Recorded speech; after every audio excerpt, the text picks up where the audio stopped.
taking off Kuala Lumpur runway 32 right. It's an eerie feeling sitting in a cockpit virtually identical to the doomed Malaysia airliner. Our simulator recreating what we know about MH370's final flight 1 year ago. Autopilot's engaged. Veteran pilot Rob Johnson activates the Boeing 777's autopilot 20 seconds after takeoff. Like 99% of the flight is automated. The autopilot follows waypoints along the flight path. It can even land the plane if necessary. Less than an hour into its flight, MH370 veered off the planned route to Beijing.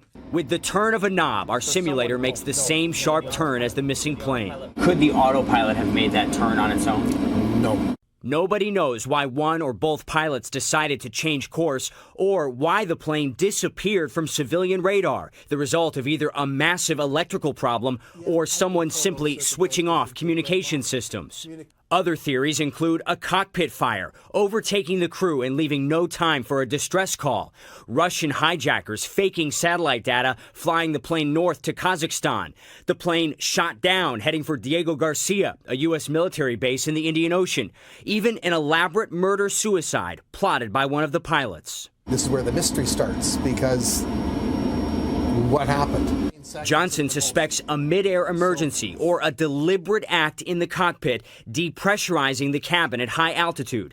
Oxygen starvation, hypoxia could have killed everyone on board, turning MH370 into a ghost plane. It's happened before. Helios Airways Flight 522 lost pressure, the crew lost consciousness, and the plane with 121 people slammed into a mountain.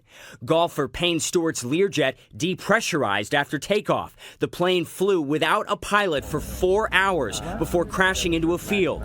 The autopilot kept those ghost planes in the air long after all aboard were dying or dead. If there's not another waypoint entered, what does the autopilot do? It's going to fly along until the fuel runs out. Our simulator shows how the autopilot, untouched, keeps the airliner flying south for hours. The fuel gauge drops to zero, somewhere over the southern Indian Ocean. You'll get the alarm as well as the stick shaker will start. For 4 agonizing minutes, cockpit alarms sound. As the plane becomes a giant glider, the ocean creeping closer. Suddenly, it's over. All of those names started racing through my head again. Yeah. Wow. 239 people lost. 1 year later, still no trace of the plane or the people on board. Only uncertainty and pain for those left behind. Until MH370's black boxes are found, nobody will know what really happened. Will Ripley, CNN, Toronto.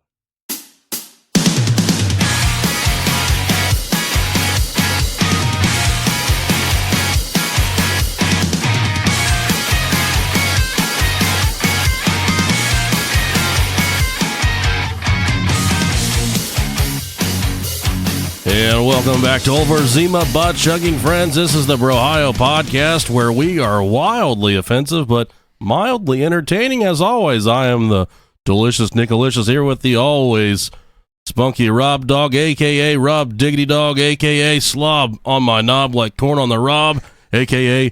Pussy Destroyer. How you doing, buddy? Wow, that was such a good intro. I like that. I do. I appreciate it. That was like the intro of all intros, wasn't it? Yeah, it was pretty good. I'm going to lay something on you guys right now. If you can't already tell. I had a virtual visit with a medical professional today. A proctologist. Apparently it wasn't. When the camera flashed, I was shown in my asshole. He said he was a proctologist, a licensed proctologist. I thought I checked proctologist, but apparently I must have mistakenly checked family. Actually, he was, what's the doctors that sees kids? Michael Jackson, pediatricians. Yeah. Not Michael Jackson's. He was a pediatrician, and he's like, oh. When my big ugly fucking mug came on the screen, he's probably like, what the fuck? He was a Subway Jared. Yeah, he was. But yeah, I've got, he said, you probably got bronchitis, and you probably got a sinus infection. I said, okay, does that mean that we have to look into euthanasia? Because there's a few dozen people that depend on me once a week. You do remember, you do realize it's August and it fucking got cold. I know. My body's just like, nope, fuck you, fuck you. Old age, man. It is. We're around the corner. This is a Patreon-sponsored episode, sponsored by Fireworks. Anna Woodruff. Yeah, thank you. She is our largest donator on file. She's a millionaire. $1,000. She's a quadrillionaire. I think she's from Ohio, too, which makes her that much better. Hey, she's all right in my book. She is. And we'd also like to say thank you to our new Patreon subscribers, starting with the newest, Alex Linares, or Linares, or Linears. I think one of those is probably right. I don't know. Do you have it pulled up over there, Rob? I don't have a list at all. That name's not on the list that I have. No, it's not. I added it on mine. Okay. You got me all confused here. Yeah. I have, I'm guessing hopefully this is the right list, Katie Torito. You nailed it. All right. Katie Torito, the Enchilito, one of our favorite treats. Katie Torito. Thank you, Mrs. Dorito. Thank you. Katrina Salomons. And we got Pat Lemoyne. Thank you, Pat. And we also have Rebecca Reed. Thank you so much, Rebecca, for your generous pledge to the Brohio podcast. Next, we got Rosanna Hank Hill. Thank you very much, Miss Hank Hill. Thank you, Mrs. Hank. Damn it, Bobby. And we also have, I meant to take this person off the list because they donated last week, but Adrian Lopez. We gave Adrian a shout-out last week. There's another shout-out for you, Adrian. Thank you for your pledge. And also, I'd like to say happy birthday to Austin Bailey. That's from his sister, Courtney. He's turning 21. What I want you to do, Austin, is I want you to go to the bar and order as much alcohol as you can. Dump as much of it as humanly possible right in your fucking poop chute. And if you live through all that, then you just might make it in the Brohio Hall of Fame. Just maybe. That'd be great. Before the article, I would like to say we are doing a live show October 27th. And we have some new details for you. It's going to be at the Firehouse Grill in Blue Ash, Ohio. After we've been giving everybody the wrong place. It's going to be at Roosters. It was. It was. We changed our mind. No, it's going to be at the Firehouse Grill in Blue Ash, Ohio. It's a beautiful place. I looked at it the other day. I did too. We do not belong there. No, we don't. We're going to come in like, why? One of the gentlemen from the Brohio podcast, he's only wearing one shoe, and his sock has holes in it. That's what we fucking do, okay? Yeah, that's how we hang. Because at the end of the night, your dad's going to be jerking off in that sock, isn't he? You fucking snooty bitch. I wasn't expecting that. I don't know why he's jerking off in my sock, but I know why. It's better yours than mine. It's because your mom won't fucking put out anymore because she's old. And that hysterectomy fucked her up real bad. She didn't have tinglies in her vagina anymore. Mine messed me up pretty bad, too. Every time I take a real big poop, I walk out of the bathroom like, I bet that's what a hysterectomy feels like right there. No more babies for me. Take it all out. I'm letting everybody nut inside me. Keep it together over there for me, Rob. That was bad timing. But it's going to be Brohio's Twisted Hillbilly Halloween. We're going to be there with the Brohio podcast. We're going to be there with the Hillbilly Horror Stories. And we're going to be there with Twisted Philly, Dina Marie, Jerry, Tracy. The gang's all going to be there. I'm thinking about going to a haunted house afterwards. I haven't talked to Rob about this. There's all kinds of haunted places to go to around there, maybe. Yeah, there is. 10, 11 o'clock, hit one up. You're going to be expected to spend like $10 or $20 on your meal. Tickets are only $10, but it's not an expensive restaurant. And I'm looking at their menu. It's really not. I'm looking at their menu, man. Whew. They got these things called like buffalo pinwheels. Yeah. Like chicken wings and pepperoni rolled up. I don't even know. Yeah. But I'll put that in my mouth. I can't wait. Put all the meat in my mouth. All the meat. All of it. I scoured the interwebs all week for an article. I found nothing until about 2 minutes ago. 2 minutes before you walked in, I found an article. All right. This is from Cheshire, England. Cheshire police have launched an investigation after officers were called to a wooded area near Finningley Court in Padgate yesterday, Monday at 4 p.m. Detectives say the group of children who were accompanied by an adult have been searching for what they thought to be kittens, mew, after hearing noises, mew, but instead came across a naked man holding a cushion in front of his crotch. You come and get some of this pussy right here, little girls. Posting on Facebook, the parent of one of the children raised the alarm as warning to others. He said, I've never been so disgusted in my whole life, so I've just had my daughter on the phone. She's keeping it together, but still shook up. Last Friday, I think it was, She rang me up saying that she could hear cat noises coming from a bush at the back of where she lives, and she saw a kitty cat run out of there, but she could still hear noises as if baby kittens were there. They were coming from behind a big spiked fence. She's a kind, caring little soul, and she wanted to go and find them. I told her not to, but kids being kids, she grabbed her little mate, who's about 8 years old, and walked around to try and help these kittens that they thought they could hear. They said they could hear noises right where they had walked around, but couldn't manage to find anything. Mew, stating the noise seemed to get further and further away. The concerned The concerned parent added that he hadn't given it much thought, presuming it could be rats, but the kitten's sounds could be heard over the following days. So this cat is meowing. These kittens are just mewing for days. Mew, mew. Take them some. Sometimes when the pussy's thirsty, you gotta give it some milk. Let it drink from your teeth. It needs some milk. These poor little girls have been desperate to find these cats to help them. A couple of them went around with their mom again and found a naked man in a bush playing kitten noises. I'm absolutely disgusted and heartbroken for her and all the rest of the little girls involved. She's in tears. Police made a search of the area off cat Foss Close, but there was no trace of the man, and there had not been any further reports. Sergeant Ruth Atherton said the children were understandably left shocked by the incident. I would urge anyone with any information on the man or who sees anyone acting suspiciously in the area to contact your local police.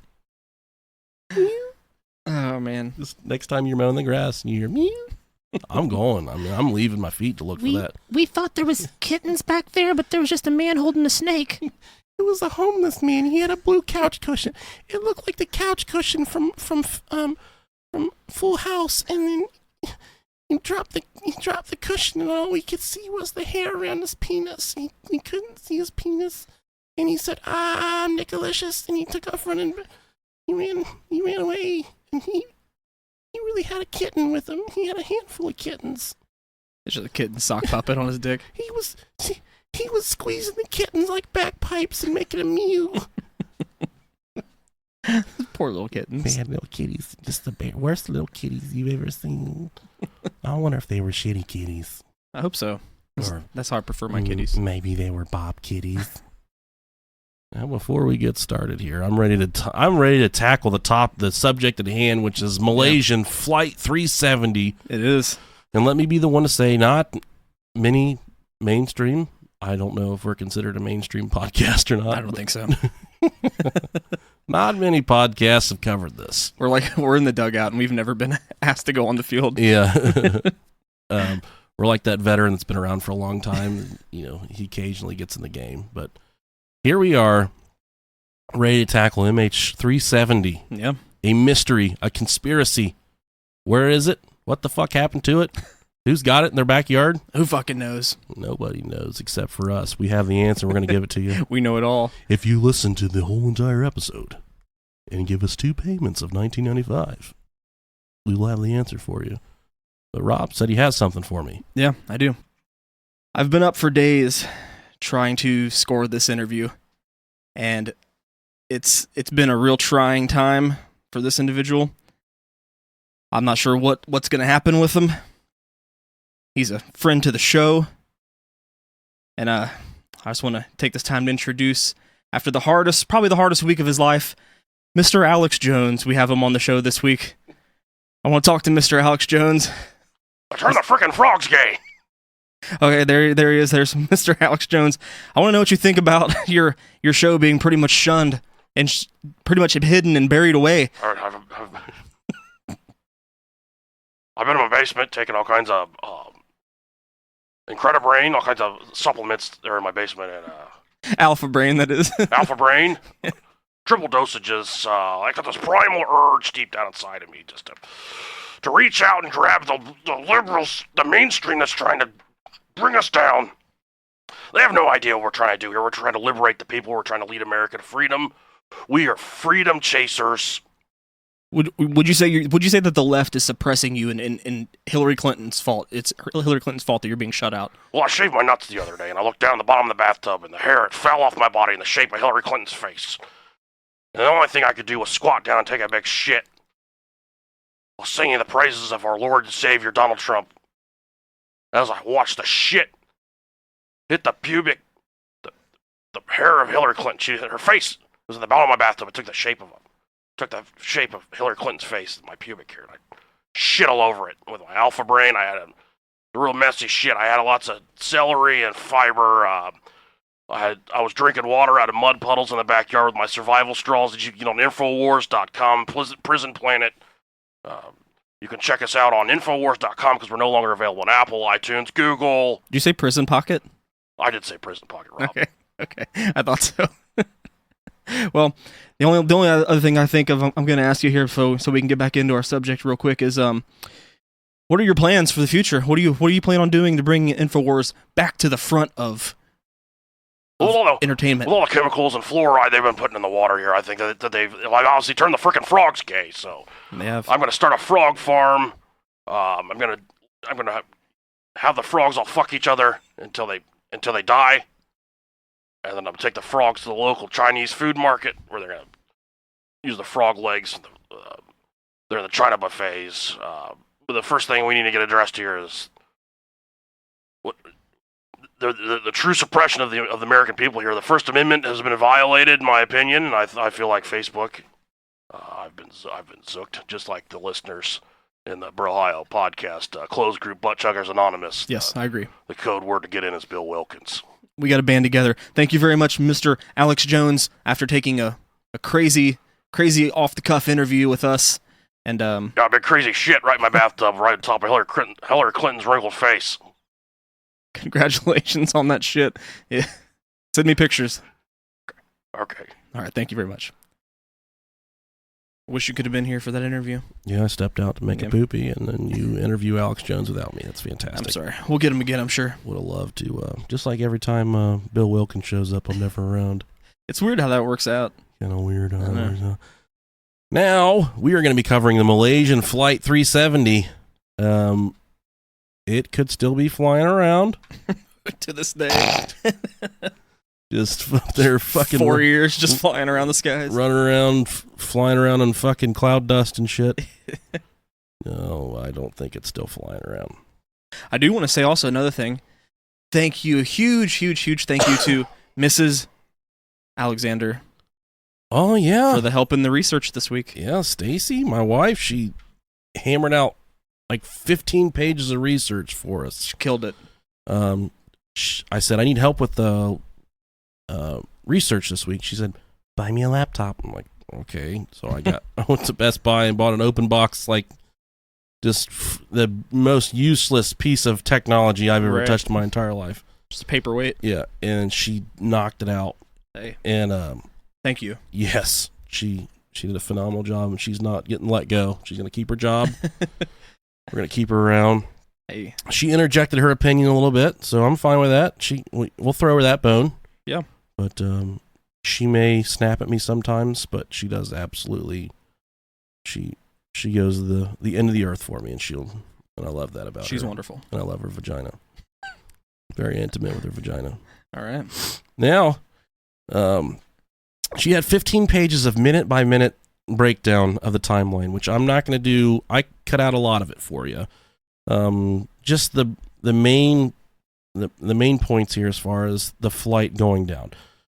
Now, when we speak about Malaysian Flight 370, this is a flight that disappeared on March 8th of 2014, just a little over 4 years ago, and this plane has yet to be found. Now, whether this plane is off in space, whether it's parked in fucking, someone's garage, whether it's on a Craigslist ad right now, we don't know. Yeah. There's no way to say for sure. Now, it did take off from Kuala Lumpur International Airport in Malaysia. And when I hear the word koala, I automatically think about koala bears. And that time I was down there in the Australian outback and I was sneaking through the woods there. And I looked down and one of them koala bears just clamped right down on the tip of my dick. And I grabbed him by his ears. And I started skull fucking that silly little koala bear there right in the middle of the woods. Do koala bears live in the woods, or are they just like... That's a good question. They're like fucking possums here. Yeah, if Australia really exists, I'd ask one of our listeners I that don't say think- they're from Australia. I don't think it's real. I don't think it is either. Could you imagine if someone not from America stumbled upon a possum, what they would think? Oh, man, when or- they saw a possum, Or even like a raccoon. a raccoon. Yeah, well, Yeah, a trash panda. raccoons aren't that big of a deal because of what's that movie? Guardians of the Galaxy. Oh yeah, Rocket. Yeah, everyone knows about raccoons, but they do not know about opossums. Yeah, Creepy as fuck. possums are real weird. They are. Fucking sketchy. All right, fella. Wasn't trying to kill you, but Just saying hi, you're damn. asking for. The flight took off at 12:42 a.m. and now all the time we're using is going to be native to Malaysia, there where it took off at Kuala Lumpur, and it was heading towards the destination of Beijing, which is the capital airport in Beijing, which was 2,700 miles away. It was heading for China. That's pretty good, Rob. He's over there French kissing something. I don't know what it is. Pilots of the of MH370 were Captain Zahari Ahmad Shah and First Officer Farik Hamid. Good job. Yeah, thank you. I've been watching a lot of ISIS recruitment videos. Fuck. Oh no! Don't talk about ISIS. On board, there were 227 passengers and 12 crew members, giving you a grand total of 239 people that have yet to be discovered. No one has turned up, although A lot of people too, man. it is a lot of people. In one of our conspiracy theories, there's one guy named Philip Wood that was Wood. You want to fill this wood? Because my name is Philip Wood. Fill up my wood. Yeah. He's an engineer from IBM that was on the plane. Okay. Okay. The theory is he has reached out via cell phone since this incident. So we'll get to that a little later on. Now, Rob has had a very busy week. He's trying to stock his home full of home goods and couches. So he's not had a lot of time to focus his energy on MH370. So you guys are going to get a lot of Nickalicious just telling Rob about MH370. Hey, I'm down. But let's start with the timeline here. 12 a.m., March 8th, the aircraft's SDU, or Satellite Data Unit, logs on to Inmarsat communications network, which this Inmarsat stuff is going to play a big part in all this. It's a British satellite telecommunications company, I guess, kind of along the lines of maybe like a Verizon Wireless here in the United States of America, and they are all for global mobile services. It provides telephone and data services to users worldwide via portable or mobile terminals, which communicate with ground stations through 13 geostationary communication satellites. Ooh. Layman's terms, they can fucking track you wherever you're at, and that's what it's used for. Yeah. Like, So pretty much this is the first time that it's logging communication with this system. So let them know that it's up and running. yeah, the system that's gonna ping on for the rest of its trip. Yeah. It's 12:42 a.m. MH370 took off from the runway 32R at 1:01 a.m. Just about 19 minutes later. The pilot informs air traffic control they have reached the flight level of 35,000 feet. Now, the reason this is substantial is that's the cruising altitude for where this plane was going to be cruising at. And like you heard in the beginning of the episode, that pilot there, he spoke about autopilot, how 99% of the trip, these pilots really don't have to do anything. They can, these planes, the autopilot they can practically take off. They can land the plane in some instances, and that's kind of what Boeing that builds these jets, that's what they're moving towards, is almost like a driverless experience with these planes, which is kind of fucking creepy. Now, what really, one thing that freaks me out is to think that maybe this plane flew for 6 or 7 hours. Yeah, with no one manning. With everybody dead inside. Oh yeah, that too. That's so fucking cool. Yeah. It's cool. Not cool at all, man. Yeah. Not cool at all. Which I was going to say something, but we'll get into that. All right. And at 1:07 a.m., just 6 minutes later, the final data transmission using the ACARS protocol is made. ACARS is an acronym for Aircraft Communications Addressing and Reporting System. It's a digital data link system for transmission of short messages between aircraft and ground stations via airband radio or satellite. I have to feel like this is something along the lines of almost like a CB. Yeah, like short codes, like shorthand type stuff, ways to say clear for takeoff. We're good. Yeah, just another line of documented communication, because it's all fucking red tape and just all kinds of stupid stuff that has to be recorded here, but for good reason. Although, in the instance of MH370, it did fucking absolutely nothing to solving the mystery here. From sometime between 1:07 a.m. and 2:03 a.m., the satellite transmission is lost. At 1:07 a.m., the captain confirms that they are at 35,000 feet. At 1:19 a.m., just about 12 minutes later, Kuala Lumpur Air Traffic Control instructs the crew to hand off all communications to Ho Chi Minh. Yeah. Ho Chi Minh. This is in Vietnam. I can say Vietnam. But they're going to hand off the communication to that international airport. Now, once the pilot passes through the waypoint for the communication to go to the Vietnam air traffic control, this is when the last words from Malaysian flight 370 is heard, and from varying people you hear from, they say it either came from the captain or it came from the co-pilot. Now, a lot of people say it came from the pilot or the captain. And when they did an interview with his sister, she said, "Nah, absolutely is not my brother's voice." And then a lot of people say that that's absolutely not the co-pilot. So who was it saying good night? Or what was it? Good night, Malaysian flight 370.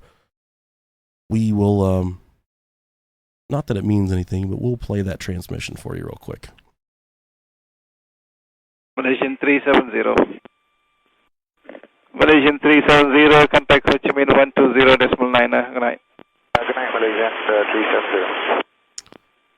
So there you hear the captain or the co-pilot. No one knows for sure. Allegedly. Saying good night. And that's the last audio transmission that anyone would hear from Malaysian Flight 370.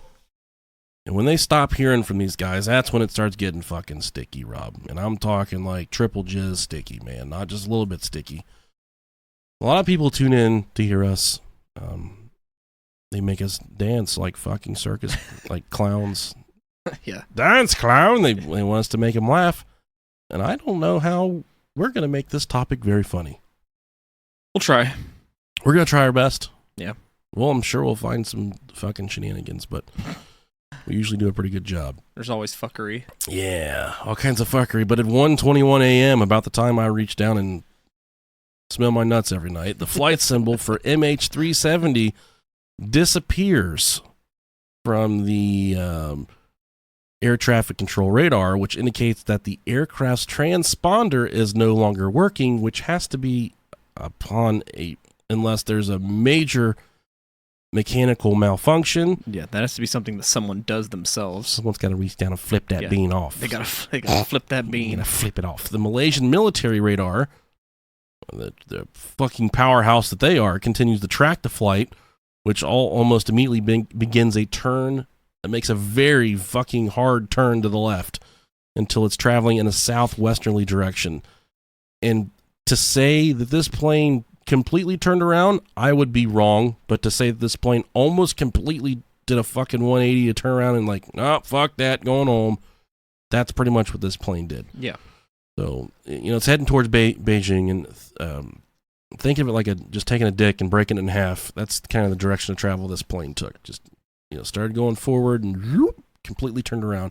And the route they were taking to Beijing was a complete straight shot. There was no reason to veer off the path at all. There was no weather that could have been an issue that night. There was no other flights in the way that could have been a problem.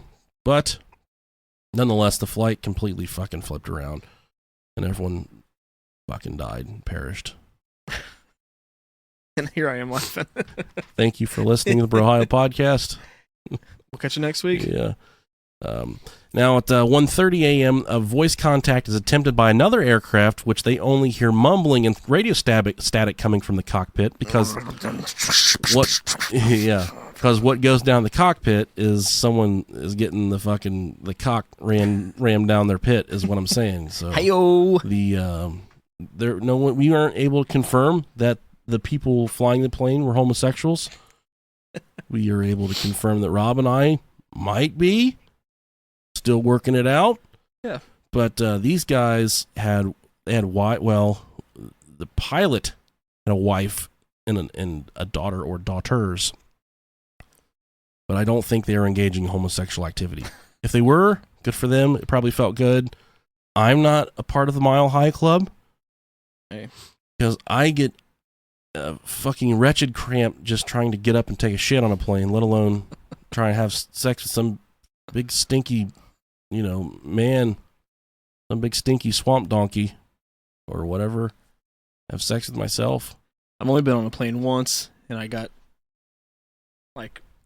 motion sickness. So I was like, yeah, fuck this. I'm dying. Yeah, I thought I was gonna die. We had to fly with my kids here recently, and of course my 6-year-old's like, Daddy, I gotta pee. I'm looking at all these creepy motherfuckers behind me. Me working in a prison before, I absolutely, positively am suspicious of every fucking person I come across in my entire life. Yep.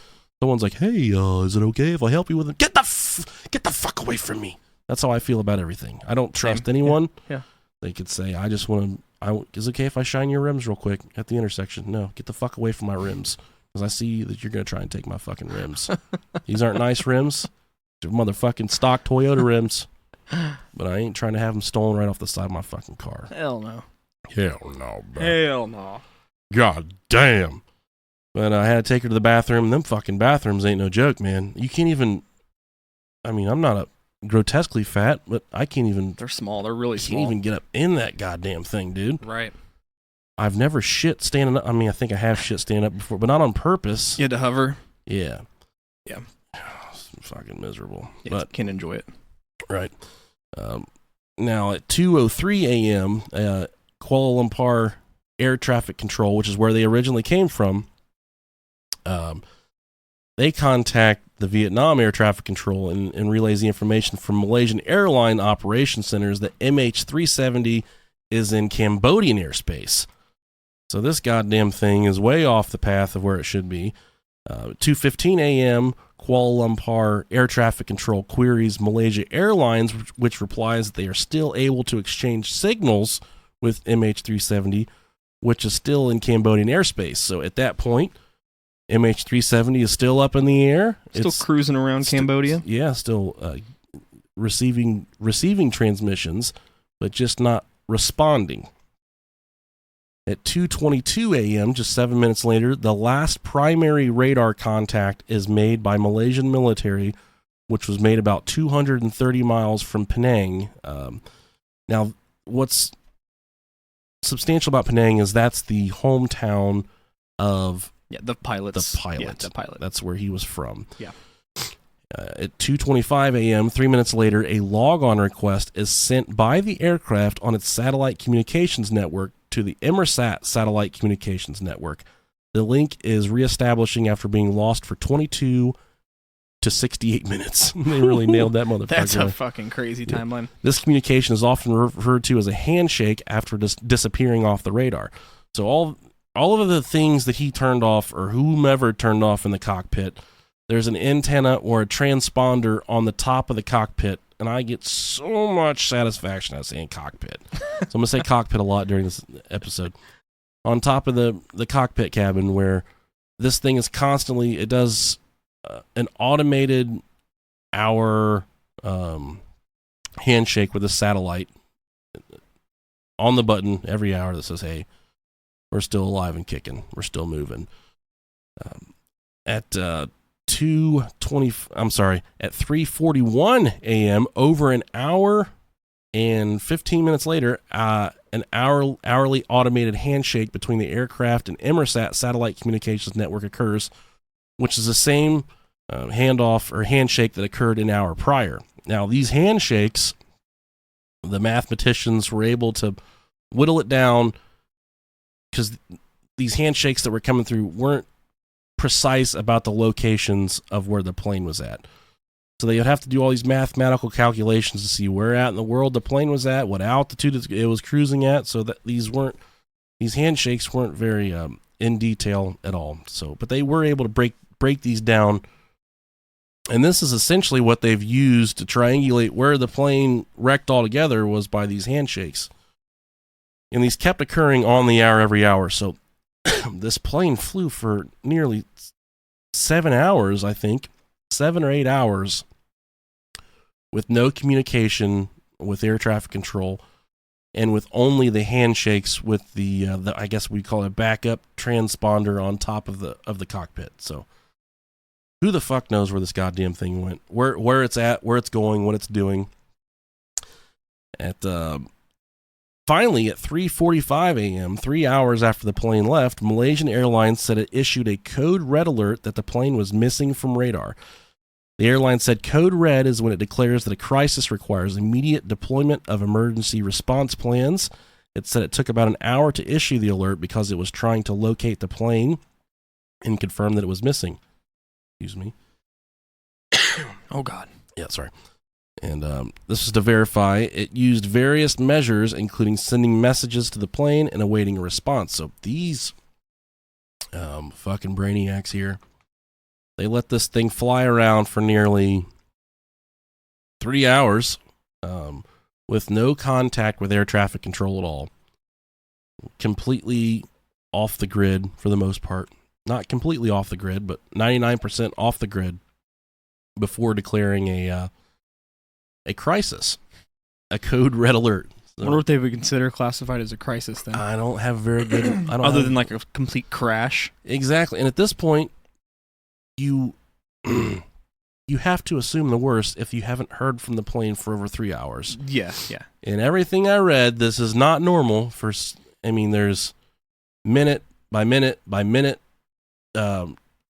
verbal and computer exchanges that go on between a plane and air traffic control, and why it took them 3 hours to say, okay, we might have a problem. I can't quite understand that. But, I've worked in government before, and I know that sometimes things don't move as quickly as they should. And I think that this is one of those instances where there was so much protocol and procedure that it was hard, and you obviously wouldn't deal with this on the norm, I would say. So there's a big white binder somewhere in that office that says fucking code red on it, and no one knows what the fuck is in it. Right. Until the shit hits the fan, someone says, oh yeah, there's a code red book. We should definitely go get that. Then you got to fumble through it to figure out what the fuck you're supposed to do. Yeah. So that's essentially what they were waiting for, was for someone to come along that knew what they were doing to say, okay, this is what we have to do. And there weren't just people sitting around air traffic control that was well versed in these things. Yeah, I would imagine. But as I digress, here we are.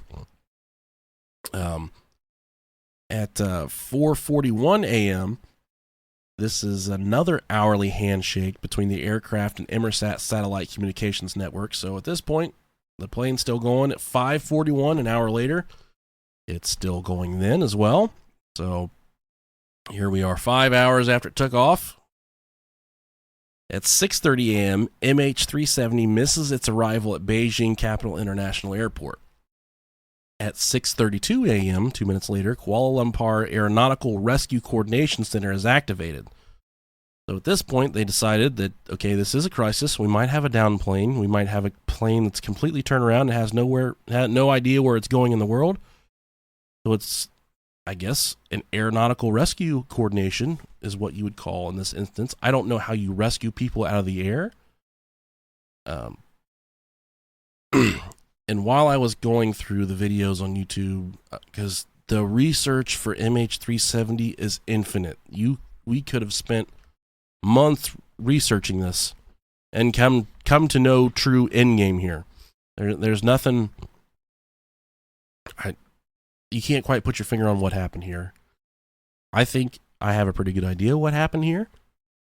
But But one of the videos I came to was the response by the U.S. Air Guard whenever a plane invades the protected space around Air Force One. Yeah, okay. Now, as far as that video goes, literally these guys are sitting in a barrack waiting for the call from the U.S. government that says, hey, we have a plane that has invaded, the space. We need backup immediately. These guys are, I can't even explain to you how fast they get off this fucking chair they're sitting in and right up in this plane's ass. So you can look the video up on YouTube, but the reporter is in like this, like a pedestrian. I don't even know what kind of plane. It's just a small commuter plane, like a front propeller, just like a small passenger. Yeah, and they got the camera in there with them, and just these like F-16 just fucking fly up beside them, cut them off. They do this thing called a headbutt, where they fly up from below them and just fly right in front of them, and about it's essentially like trying to run someone off the road. It's pretty much boxing them in. Yeah, and they keep on, they can invade their radio. They can get in their radio and say, hey, follow me right now, follow me to the ground. You got to park this motherfucker because I'm about to blow you out of the sky. And that's what the commander they spoke with said, is that the rules of engagement apply here, and if they don't respond, it's our duty to shoot them out of the sky. Right. Which could very well have happened to MH370, and that's one of the conspiracies that we will eventually touch on.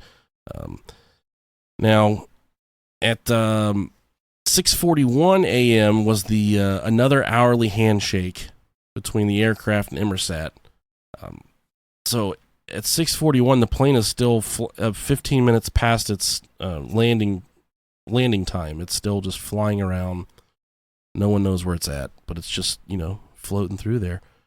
At 7:24 a.m., Malaysian Airlines issues a press statement announcing Flight 370 is missing. So all of this time, 6 or 7 hours later, Malaysia finally goes to the press and says, hey, we've lost a fucking Boeing 777 with 239 passengers. Oops. We didn't crash it.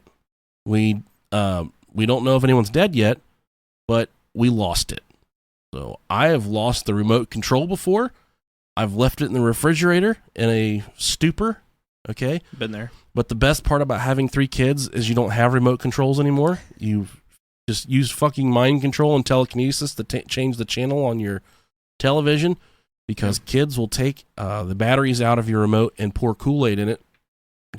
It's a rite of passage. It's just what they do. Makes you miss the days when you had the dial on the front of the TV to just change the channels. So I've got the entire house hooked up to Google right now.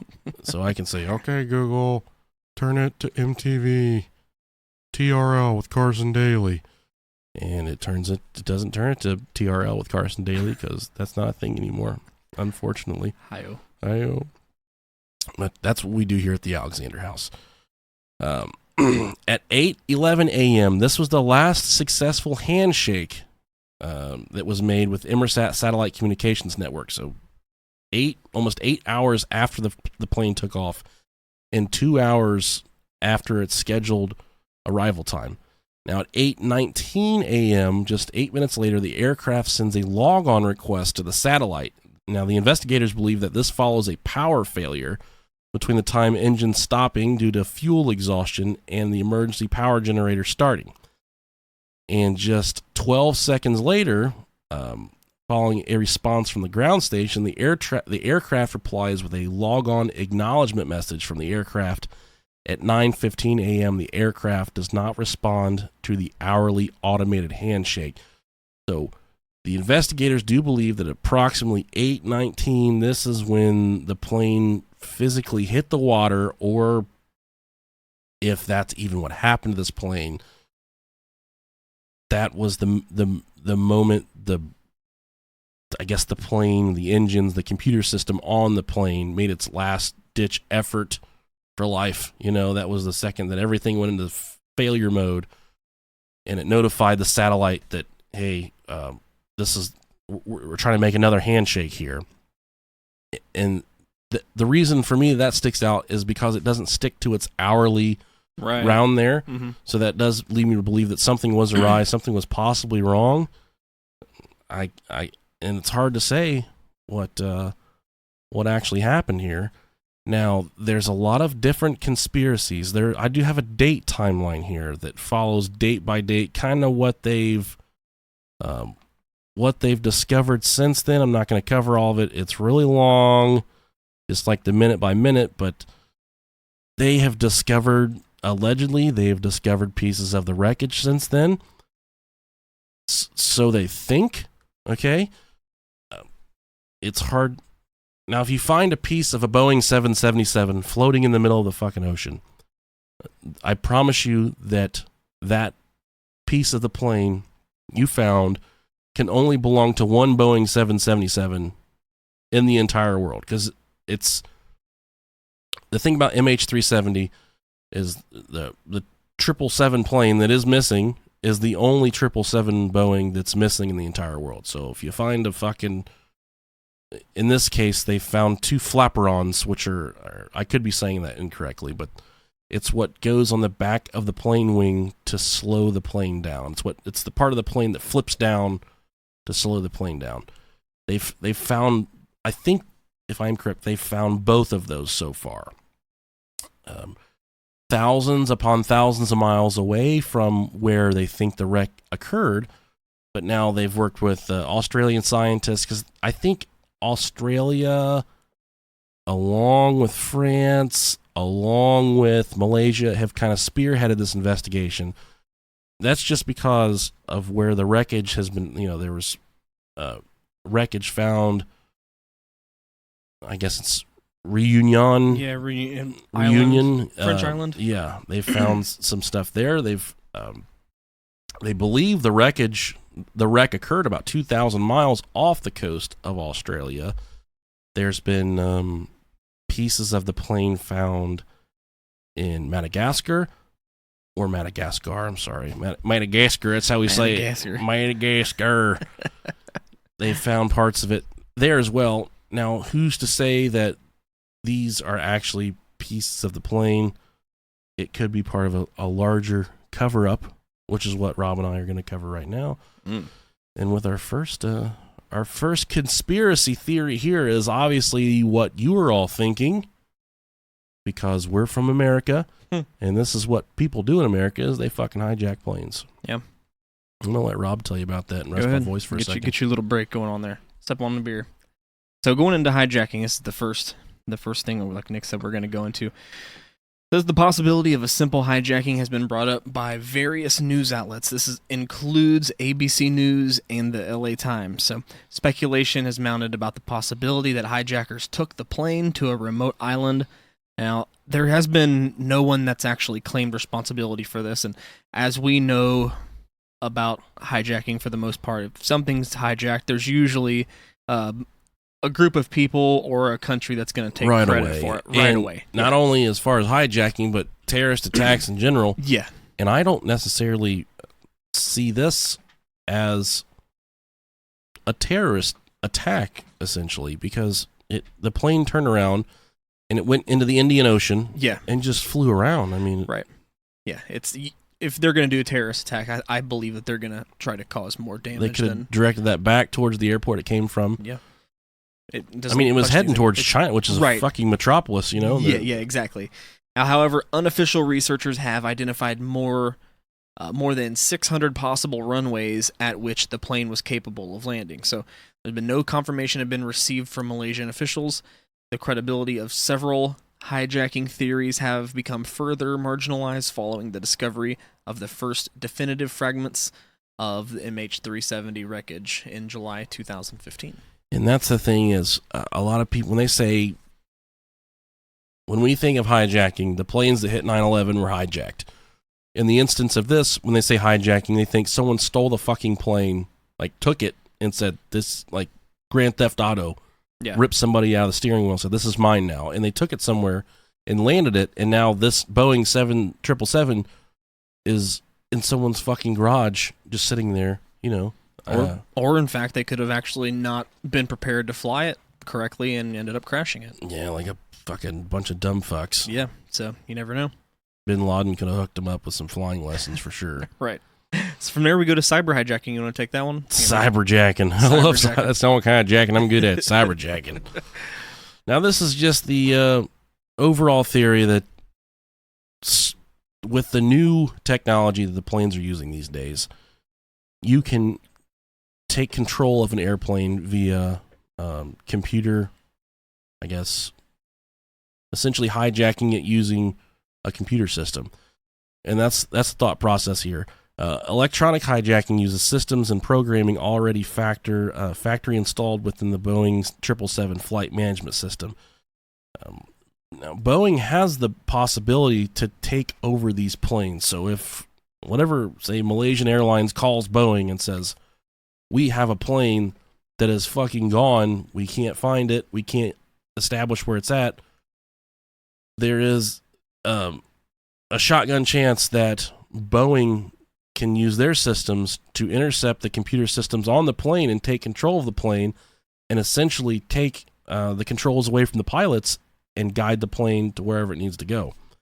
And I don't know why that avenue wasn't pursued in the event here, or if it even was, or if that would even work, I guess. Mm-hmm.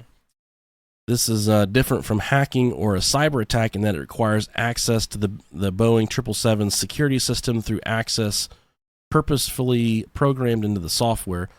Notable proponents of this theory include current Malaysian Prime Minister Mahathir Mohamad. He said, clearly Boeing and certain agencies have the capacity to take over uninterruptible control of commercial airlines, of which MH370 Boeing 777 is one. In the statement, he was referring to off-board hijackers with access to MH370's flight management system via the 2003 patent uninterruptible autopilot.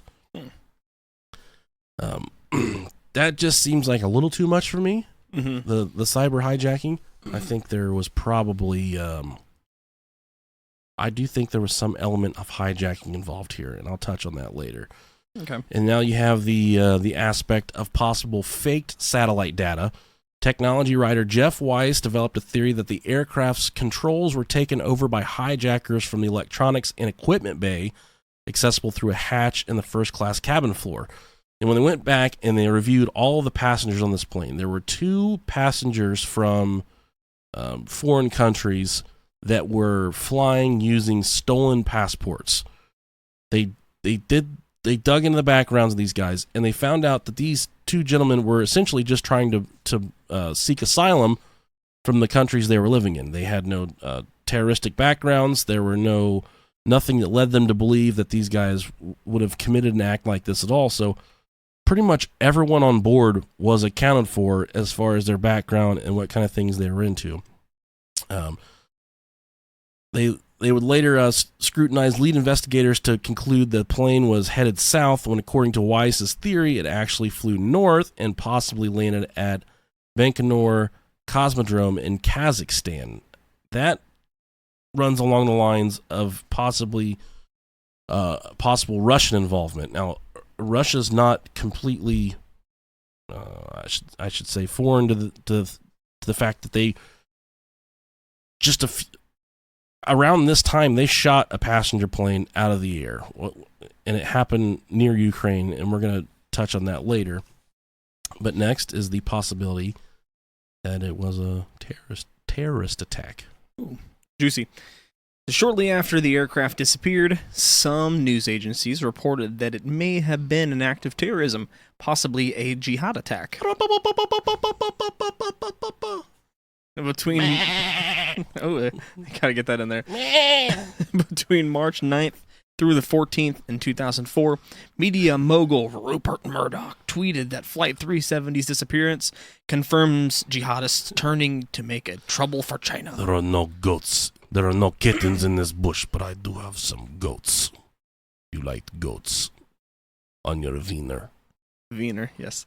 He later suggested the flight might have been hidden in northern Pakistan, like bin Laden. These remarks have not been confirmed, and they were characterized as conspiracy theories by Shiv Malik in The Guardian. And the following month, the Russian newspaper endorsed a similar theory claiming that unknown terrorists, I'm doing air quotes there, had hijacked the plane, flown it to Afghanistan, and then held the crew and passengers hostage. Now, this is completely possible that someone did steal this plane and take the passengers hostage. I think that someone as well off as Rupert Murdoch shouldn't interject his opinion, because I think it's completely fucking retarded. Sorry, but that's how I feel. The next theory, I don't think terrorists did it. I don't think it was a terrorist attack. No, I don't either. And some people think that with precision, there were talks about possibly another plane that was picked up on radar around MH370. That this whatever plane this was, whether it was essentially like a U.S. stealth bomber type or something undetectable by radar, flew over top of MH370, essentially cloaking it and making it invisible to radar. So that way, I should say, a group of planes led the hijacking, and they flew over it and essentially cloaked it, and so that the Malaysian military couldn't see where it was going, and that's why it disappeared off Malaysian radar rather quickly. Okay. That would be a fucking feat. That seems far-fetched. But you know, I've had a lot of speeding tickets, and I've been in car accidents. Yeah. It's a different ballgame when it comes to fucking stealth bombers and shit and Right. flying stuff like that. Those Right. guys are, it's a completely different ballgame, obviously. Crazy. But the next one, this is my absolute favorite, is the theory of Diego Garcia. Are you familiar with Diego Garcia at all? No. It is it's a small island, just under a couple thousand miles away from the Maldives, or Maldives, I think is what it is. Chain of islands. And it was inhabited by some type of people of Indian descent, and the British military took it over. Okay. And then the U.S. government took it from Britain. Conspiracy theorists have suggested that MH370 was either captured by the United States and then flown to the United States military base on the atoll of Diego Garcia in the I don't even know what the fuck this all Some means. acronym, it's BIOT. Yeah. So this island, whenever Great Britain and America essentially took it from those people, so this was back in the late 60s and early 70s when they took this island. The island is about 12 square miles. It's not that big. It's maybe big enough to land a Boeing 777 on it. I don't know how big the runway is, because this island is completely secretive. You can't get onto it. They don't have journalists on there. No one knows anything about this island. So the theory is that this plane was either shot down by the Diego Garcia base, or it was captured by the Diego Garcia base. But whenever Britain and the U.S. were rounding up the residents of this island to get them off of the island, so they corralled all these people and took them to an Indian country. I'm not sure what country they took them to, but they left all their dogs behind. So these people had thousands of dogs that were left behind. And all of these American and British soldiers rounded these dogs up and put them in a shed, and they tried various means to kill the dogs, but they couldn't kill the dogs in the quantity that they wanted to kill the dogs. So they eventually hooked up a bunch of U.S. trucks to the shed that they put all these dogs in, and used the fumes from the truck and pumped them into the shed to kill all these dogs. There was thousands of these dogs that were killed. And then they just lit the fucking shed on fire and burned it to the ground, and then built their structures and built their runways. There's not a lot of the subject here of Diego Garcia. There's not a lot about it. There's a lot suspected. Okay, now this island was huge during the Persian Gulf War and the war on Iraq back when George Bush launched. I think that was 2003. Whenever he started attacking Iraq. Yeah. Is that about right? Sounds about right. You're laughing because you think it's wrong, but I think Yeah, I'll take your word for it. Okay, so that's when they started attacking them, and this island was a huge proponent of their strategy because they could get their jets from this island to Iraq in under an hour. The coast of Iraq, they could get there in about an hour, and they would also use this as a refueling point whenever they would capture the alleged terrorists that they were getting from Iraq. And the CIA did eventually confirm that there was some very shady things going on here as far as the torturing of these terrorists, which I'm completely fine with. I'm okay with that. They would, during the refueling, they would be there for extended stays, and this was more secretive. This base was more secretive than Guantanamo Bay, and these Iraqi terrorists, these leaders, were being tortured on this island.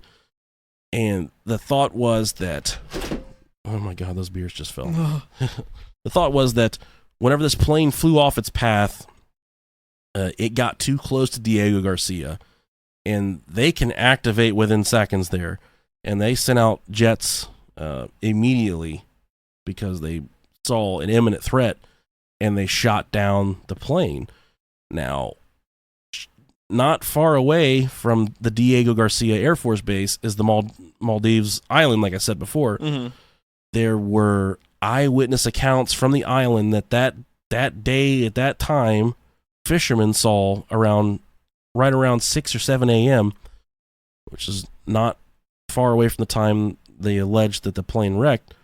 They saw a huge jet just scorch their island in Maldives, which is not far from Diego Garcia. It's the closest island to Diego Garcia than anything. Mm-hmm. So these eyewitnesses from Maldives said that they've never seen such a low-flying plane ever since. I mean, these village elders have never seen anything like it before. It was flying so close that they could make out things that were on the door of the plane. They could make out all the colors of the plane. There were dozens upon dozens of witnesses that the newspapers, the news outlets collaborated with, and they all gave the same story. And there's one gentleman by the name of Blaine Gibson, and he's just like a drifter. He's like he's a U.S. lawyer, and he's kind of devoted his whole entire life to figuring out what the fuck happened to this plane. And he keeps on going back and interviewing these people, and he's showing them pictures of he took his iPhone and he showed these people in the village pictures of a Boeing 777, Mm-hmm. and he said, "Is this the plane you saw?" And they're like, "Absolutely, positively, that's the plane we saw that fucking scorched our village that night, that flew over and about chopped all of our fucking heads off." So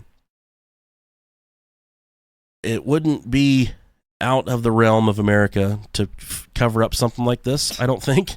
Definitely not. But with how secretive that base is and how much leverage that base has as far as the oil trade, the gas trade, I mean, that is that's essentially used to control the Middle East with the things that America does over there, fucking bombing people and killing everyone.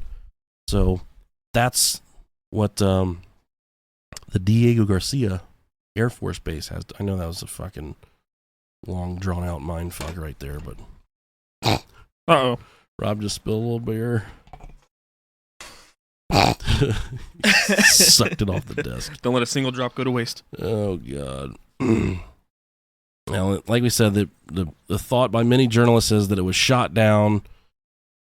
That can't be confirmed. Now, there have been journalists that have interrogated the White House spokesperson about Diego Garcia, and the White House spokesperson said that no, there's not a chance that this happened or that happened. But there's a lot of weird stuff going on there.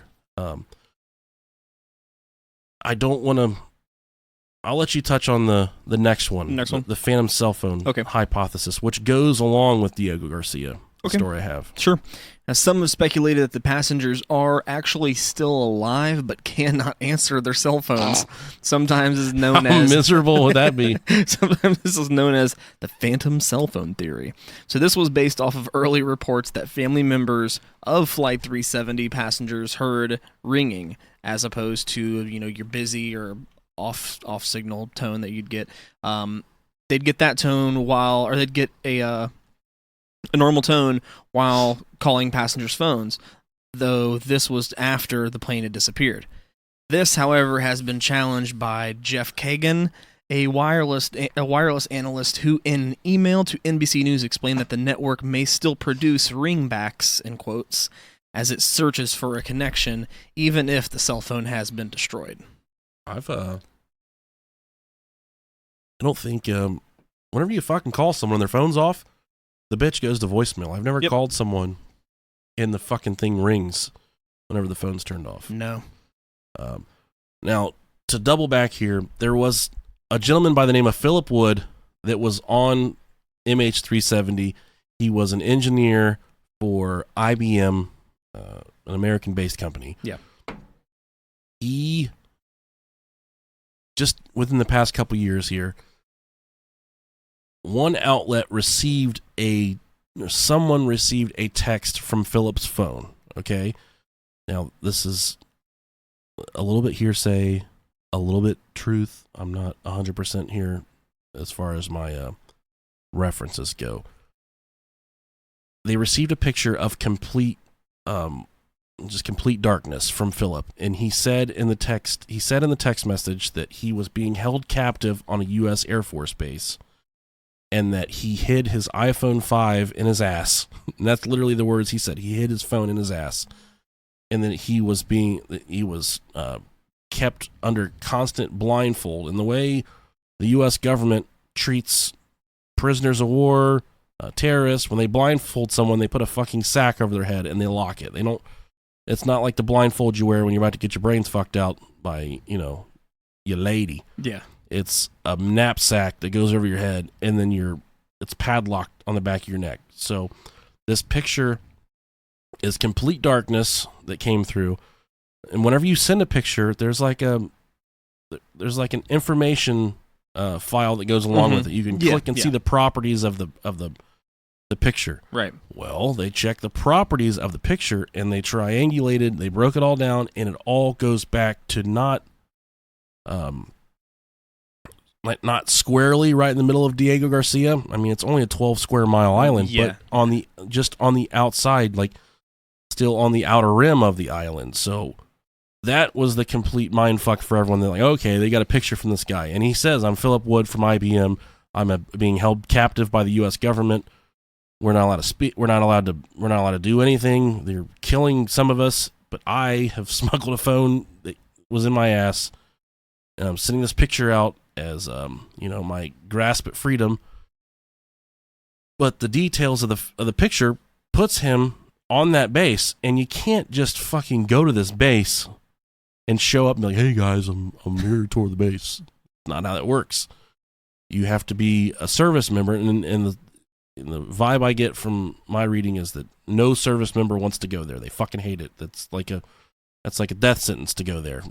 People hate working there. So it's not like he could go to Diego Garcia and send this picture. Whoever is trying to create this, whatever it is, stretch out his asshole with his phone. Yeah.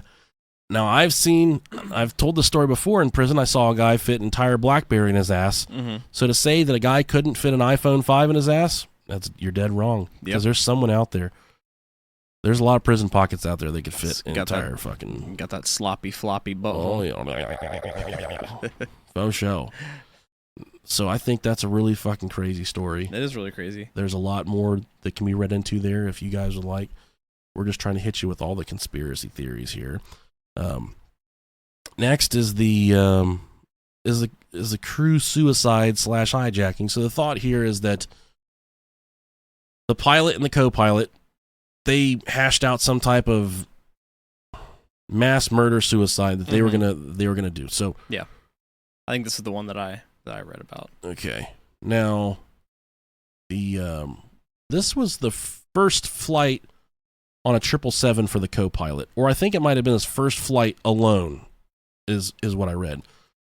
But the main pilot, he'd been flying forever. He was almost 60. He was one of Malaysian Airlines' best pilots.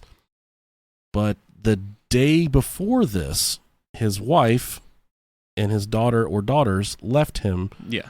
Because he was dabbling in some infidelity, I think, is what his friends said. So the thought process is that he lost his fucking marbles and decided that he was going to drive this fucking plane in the ocean and kill himself and everybody in it. Love can make you do some fucking crazy stuff. But killing 240 people on an airplane like that, usually when someone wants to commit suicide, they want to kill themselves, not a bunch of other people. Yeah, you'd have to have something else wrong with you.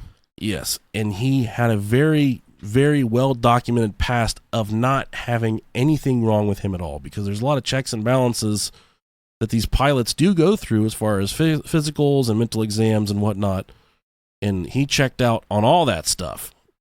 But then just all of a sudden, he's lost his fucking mind, and he wants to kill himself and everybody on the plane. That doesn't make a lot of sense to me. One thing my wife did hammer home was that the plane did take a very long emotional look at Penang, the direction the plane took. Yeah, which they said that's because the pilot wanted to get one last look at his homeland before he died. Right, and he was from the island of Penang, and it does a strange hook in order to look at Penang. The plane took a really specific turn and hook to be able to get that view of that island. And you have to turn left or right to get alongside it and then execute a long turn. If you look at the output from Malaysian 370, there were actually 3 turns, not one. So someone was taking a very long look at Penang at that point. Penang sounds like Wang. In my mind, I heard take a very long look at the Wang. I'm sorry. So, in my wife's opinion, that was what she thought, was that this was a suicide. He was kind of checking out where it all started. Want to take one final look. That makes a little bit of sense. Yeah. But I just don't see the instability there of the chief, or I'm sorry, of the captain, to where he would want to do something like this. Yeah. He was such an avid pilot that he had a flight simulator set up in his house, and there were a lot of deleted flight paths that the CIA, the U.S. counterintelligence agency, they were investigating. He deleted a lot of things off the hard drive, so he would download flight paths and take the flight paths. And there were some deleted ones that they couldn't quite get their hands on, and there was one flight path where he was attempting to land on a very, very small island in the Indian Ocean. So that goes along with the Diego Garcia stuff, that he was possibly trying to land it there. Or he could have been trying to land it. There's a lot of small islands in the Indian Ocean. It is weird that he would go through and delete his mock flight patterns. Yeah. Like, what reason would you have to do that? Yeah. It is kind of weird. But then that clashes with the theory of, well, he was committing suicide because his wife left him. Yeah. He did the deleted flight paths were from February, which is an entire month prior, but I think he had been unfaithful to his wife for, some time leading up to the actual, the split of the marriage, I guess. So maybe there were some things on the horizon that he knew about. Maybe he met a lovely girl and Diego Sanchez on Tinder and wanted to go fly there and meet her. I would not swipe on that one, dog. And then they just executed everybody when they landed. You're dead. You're dead. You're it was dead. just one big trick. Yeah. Why don't you tell him about the hypothesis that it was possibly shot down? Shoot down, sure. American political commentator Rush Limbaugh according to CNN, speculated that the aircraft may have been shot down. Supporters of his theory have noted that civilian aircraft have been shot down by military forces in the past, with Iran Air Flight 655 by the United States in 1988, and Cal 007, that's a good name, by the Soviet Union in 1983, being two frequently cited examples. On March 19th, 2014, news agency reporter Scott Merowitz of Associated Press described accidental shootdown as one of 7 leading plausible theories, but added that there is no evidence that Flight 370 was brought down by a government entity. A Malaysian defense official, Akbal bin Haji Abdul Samad, Allah Akbar. That's a lot of names, said it was highly not possible that his country's Air Force had shot down the plane. Highly not possible. So you're saying there's a chance. Yes. According to the Financial Express, the Malaysian Air Force detected the plane on radar while it was in flight, but took no action because it was believed to be a friendly aircraft. In a CNN interview on the 24th of April 2014, the Malaysian Prime Minister Najib Razak stated that the radar tracked an aircraft which did a turnback, but they were not exactly sure whether it was MH370. What they were sure of was that the aircraft was not deemed to be hostile. Now, on December 22nd, 2014, the former head of the Proteus Airlines, Mark Dugain, claimed that the plane may have been shot down by U.S. military personnel out of fear of an attack similar to September 11th attacks on their Navy base in Diego Garcia. The claims were described by the source article as wild. Yeah. And incidentally, later that same year, a different Malaysian Airlines Boeing 777 would be shot down over Ukraine by a surface-to-air missile, and that's where I'm skipping to now. On July 17th, 2014, Malaysian Airlines Flight 17 was shot down over Ukraine because it, like Flight 370, was also a Boeing 777. Some conspiracy theorists have suggested that the plane that crashed in Ukraine was actually Flight 370. This is kind of like one of them fucking Titanic double switches deals right here. This is based in part on photographs of the crash scene, which conspiracy theorists claim show that the plane that crashed in Ukraine had structural differences from MH17. Experts have dismissed this theory and argued that it is merely coincidental that both planes involved belong to the same airline. When Indonesia Air Asia Flight 8501 crashed on December 28, 2014, various similarities with MH370 were noted, including that both airlines were Malaysian-owned and that both planes lost contact with air traffic control. So leave it to fucking Russia to just start, spraying missiles and shooting passenger planes out of the fucking sky. Let me tell you what would happen if Russia decided to shoot a U.S. Airlines plane out of the sky. I don't even remember this fucking happening. Usually when monumental events like this happen, I can usually recollect, like, hey, I remember when that happened. Yeah. I don't remember anything about this, about Russia shooting a passenger plane out of the sky. That's that's like a fucking act of war, okay? Yeah. That's a huge deal, and Malaysia's just like, it's okay. Not the big deal. We got them all. Then we have the more improbable theories here, okay? There's some good ones in this one. Yes. The theory that MH370 may have been consumed by a black hole received considerable attention when Don Lemon asked on CNN whether it was preposterous that it could have happened. Just a fucking hole. It's just like you're just throwing out shit. When I hear like something getting swallowed up by a black hole, I just think like a fucking huge giant Homer Simpson in the middle of the ocean just bent over with his pants down, spreading his butt cheeks, and then a plane just flying straight into his cornhole. Hey, come in here. Yeah. Oh. Yeah. Let me be the one to tell you that this plane was not swallowed by a black hole. Isn't Don Lemon the one that said there was a big racial outcry because there was like a basketball team of like black females, and he called them all nappy-headed hoes. Yeah, nappy-headed hoes, yeah. What a fucking I remember that, yeah. What a piece of shit. Was that him? and he looks like a fucking like bus driving lesbian. Right. He's got like a mullet and oh my god.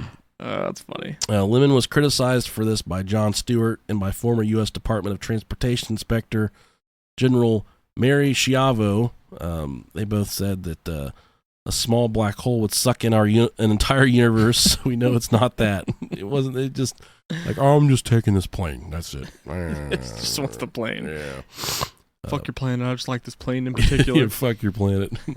A poll posted on CNN's website reported that 9% of respondents thought it was either very or somewhat likely that the plane was abducted by aliens. Time travelers or beings from another dimension. And yes, there's been a lot of UFO sightings in Malaysia around that time.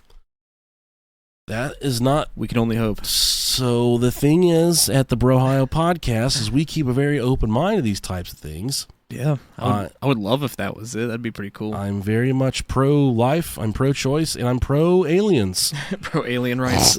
Pro-alien life. And I think that there is a slight possibility that there could have been like a... People think I'm fucking crazy, but aliens do fucking crazy... They do... Yeah, crazy shit. There's been stuff that has happened. Check our assholes for crying out loud. Yeah, what's the fascination with our buttholes? All it's going to take is for them to get one dirty grape like me, and they're going to be like, "Oh no, we're done eating that fruit. Okay, we're sending it back. We're no more interest in the old balloon knot there for us."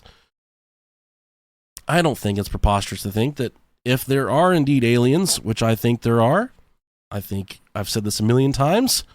It is completely selfish to assume that we're the only ones here, that we're the only ones in this universe doing shit, snapping necks and cashing checks, moving and shaking and moving, okay? There's more out there than just us. And if they do have the power, the capability to pull off something like this, then it could most definitely happen. Mm-hmm. And who's in the flaperons that they found? I love that word. So do I. They weren't damaged in the front. They were damaged in the rear. So flaperons were damaged in the rear. It had a lot of rear damage like Rob does. That's what I call my asshole. Yeah. Flaperon. Yeah, I got a tattoo on my back, on the small of my back that says rear damage. So that's with the way the damage was on the flaperons, it's safe to assume that this plane did not it did more of a soft landing, okay? Mm-hmm.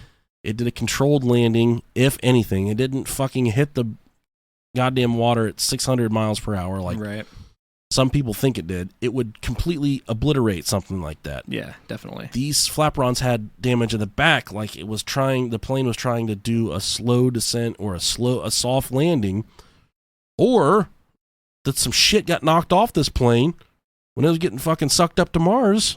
Hey. That's what I think happened. I don't want to rule it out. You can't rule it out. I like the next theory. I think that one's my favorite. Go for it. Tell us about it. All right, next on we got Pitbull and Shakira. My hips start lying. I'm starting to feel it's right.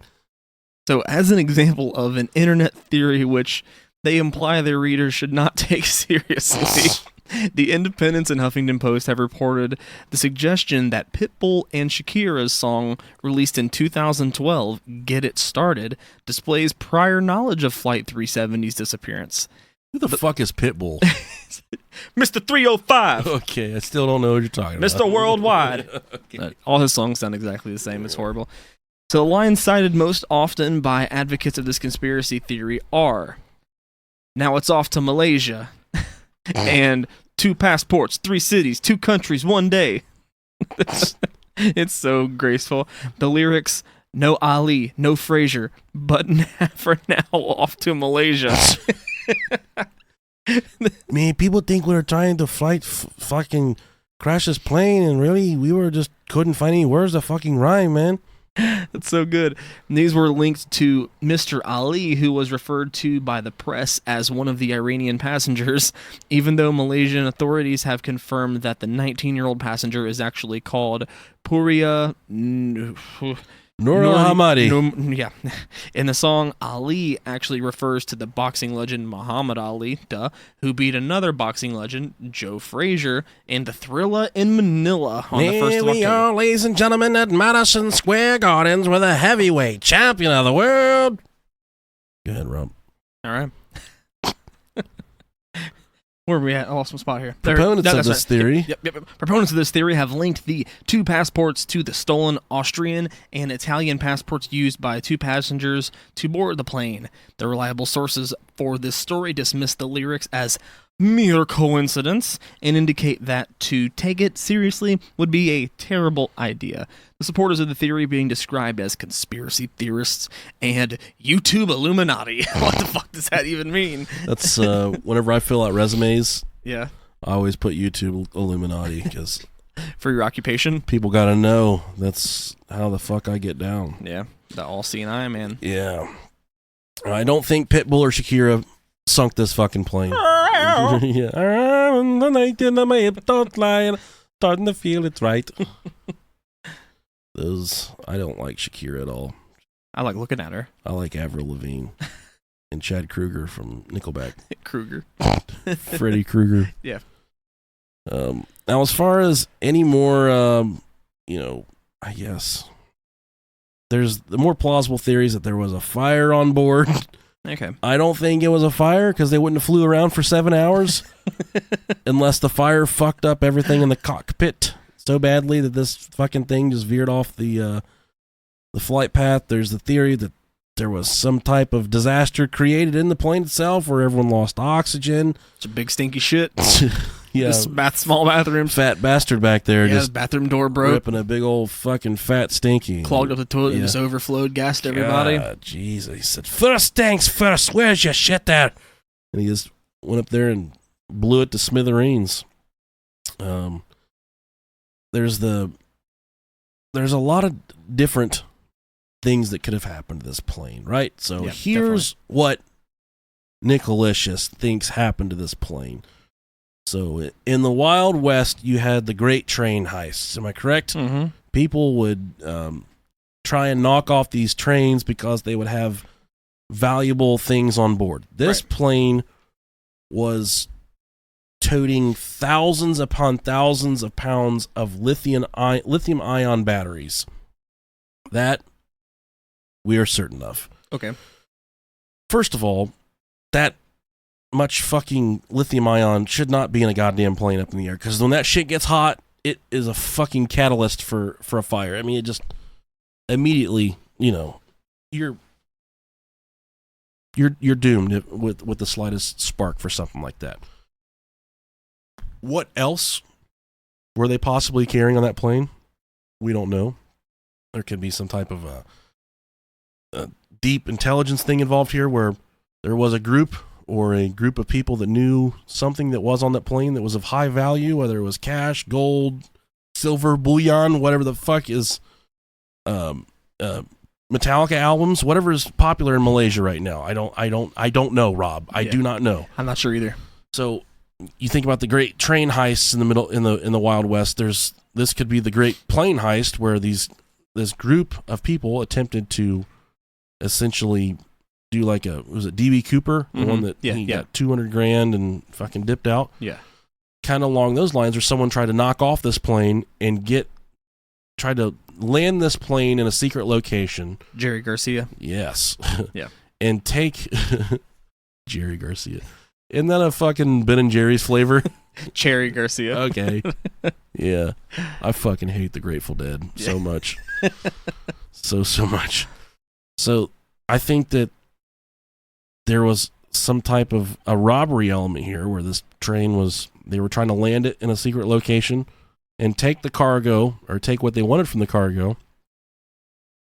Something fucked up and went wrong, and the plane crashed, essentially, I guess. Mm-hmm. But I don't think it was a suicide. I don't think it was a terrorist attack. I think it was someone that either wanted that plane or wanted something off that plane. That makes sense. Is my thought. I wouldn't say the Diego Garcia theory's that far off either. I don't think so either. Like it was just. I think that would have to have been the perfect Even though that island's named off of a character from Dora. Yeah. Go, Diego, go. But that would have to be the perfect storm there, whereas why is this plane even flying anywhere close to Diego Garcia? I go for my Tinder theory. Some guy. Yeah. He met pilots only. Yeah. I don't know, man. I don't know. My name's Bill Wilkins, and I'm 73 years old, and I died in my own shit. I'm so glad you could be here. And I was on Malaysian Flight 370. Let's hear what happened, Mr. Wilkins. I don't know what the fuck happened. You were already dead, so I mean, I guess it doesn't really matter. I was sitting there in first class, because that's how Bill Wilkins flies, is in first class. First class and no class. And this sweet little Malaysian girl walked by, and I reached down and I grabbed her by her pussy. She had a dick. God damn it, I was expecting that. It was a little boy. Okay, I really wasn't expecting that. And his dad was Bruce Lee. And he got up. He got up from the back of the plane. And he took me in the bathroom and he fucked me. And he chopped me so fucking hard I fell off the fucking plane. And I landed in the ocean. And I took a big shit. And I rode the turd into Australia. And that's where I died in my fucking chair. The mystery has been solved. I thought it was a little girl. Okay. It was a boy. I grabbed his dick. Hey, it's a reasonable mistake. We've all been there. I don't know anything about the Malaysian girls. You never know. Little Malaysian girls. Can't be too safe. So Bill Wilkins is there. He just cleared that up for us. Yeah, we still don't know what the fuck happened, but we know. I don't know if he was kicked out the plane or if he just like floated through the bottom. I don't know how that works with ghosts, spirits, whatever he is. Yeah. I don't know. Well, oh my God. Oh shit. Well, I guess we're Jesus Christ. We're gonna call Anna real quick. Okay. And she said, "I think it's too late," but no, it's not too late. We're still here. Hell yeah, we're still trucking on. So, thank you to Anna Woodruff for sponsoring the episode. Yeah, thank you. And don't forget about our live show, October 27th. We got another live show, October 20th. With our good friends at Murder and Such. It's going to be Miamisburg, Ohio at Lucky Star. Yeah, it's going to be a free show. Free show. Yeah. Come meet us. Have a good time. Have some pints. Come pee on us. Yeah, come. Please do it. I'm begging. Yeah, that's in the Miamisburg, just outside of Dayton. So yeah. Stick around for the interview, guys. Thanks so much for listening. We love you. Love you. And we're here with our Patreon sponsor, Woo! Anna Woodruff. Good job. Hi, Anna. Hello. How are you? I'm doing good. How are you guys? Pretty good. We're alive. Barely. Yeah, Nick almost passed away during the episode, Yeah. but it's okay. I am very sick right now. I have like fucking bronchitis and sinus infection. And In the middle of August? That's what I said at the very whenever he talked about the it. closest you can get to death without actually fucking dying. Great feeling. I sound like a lesbian bowling instructor is what I fucking sound like. Now I think I think you live in Ohio as well, correct? Yeah, I'm in Columbus here. Oh yeah. So Yeah. that's motherfucker's gonna burn down when Urban Meyer gets fired. I'm telling you. So Oh my god, everyone's losing their fucking minds here right now. I know. I kind of work in Columbus, and everyone at work's like, "Oh fuck it!" They come in for work at 5 o'clock in the morning, and they're like, "Oh fucking, if he gets fired, I'm gonna go to that fucking bitch's house. I'm gonna beat her fucking brains in." I'm like, that's exactly what they're trying to not fucking do right now, you stupid fucking hillbilly. That's what they're trying not to do. But, people not from Ohio probably couldn't fucking care less. But. I could care less. Right. I'm the same way. Everyone hates Ohio State. I We've do. just gotten used to it. Yeah. You did you go to Ohio State? Yeah, I actually graduated from there in 2016 and worked there for a couple years. Oh my god! Look at you. So yeah, you are very passionate about this. Yeah, not after working there, but you know. Oh, good. That'll be another episode. So we, in your request, we covered Malaysian Flight 370, which is still out there flying around in outer space somewhere. Yeah. It got right. It got sucked up by aliens. Just following Haley's comment. there was one theory that Pitbull and Shakira actually had a premonition and wrote a song before it happened. They knew this motherfucker was going to go down like the Titanic. Yeah. Well, obviously that happened. Yeah, obviously. Yeah. The night and the may has done. So I'm going to ask you, Anna, what do you think happened? I'll put you on the spot right off the get-go here. I mean, I definitely believe there are other beings out there. Yeah. Out there. But whether they come to play here with the flight, I do not know. But I mean, the way that it disappeared and all of the other events happening around it were definitely suspicious. So, and it's just crazy to me, like, how do you just lose a fucking plane? Especially a 777. I mean, I think verbatim, I might have said the same exact thing during this episode. Right. It's one thing to like lose your keys, or like, yeah, like. I don't know. I was telling Rob, like, I've accidentally put the remote in the refrigerator before. You know, like misplaced the fucking remote, but I've like, honey, I lost the plane. So I can't find the fucking garage door. I took the garage door off and it's fucking gone now. Right.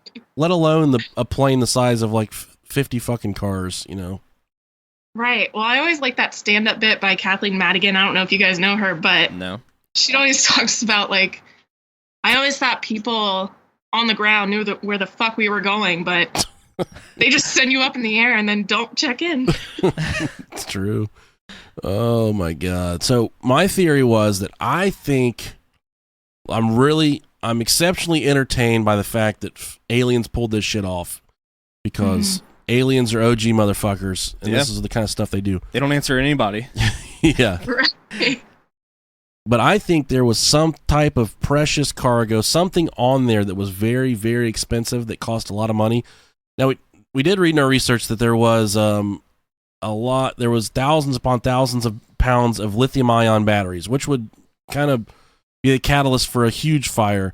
But I think there was either some type of cash or gold or something on there that would cause this plane to be almost, you know, like a Wild West train heist, almost like a plane heist, essentially. Where I think there was some type of intelligence where they knew there was something on there that they wanted, that they needed, and I think that it was probably, you know, they tried to hijack the plane to take the cargo and essentially wrecked it in the middle of the Indian Ocean. But I don't think it was suicide by the pilots, and I don't think it was like a terrorist attack. So we've got it narrowed down to fucking aliens or plane robbers. A heist. Yeah. Yes. Aliens. Definitely aliens. I always want to go with aliens. So, in my mind, whenever people talk about getting probed by aliens, and they, do you think it?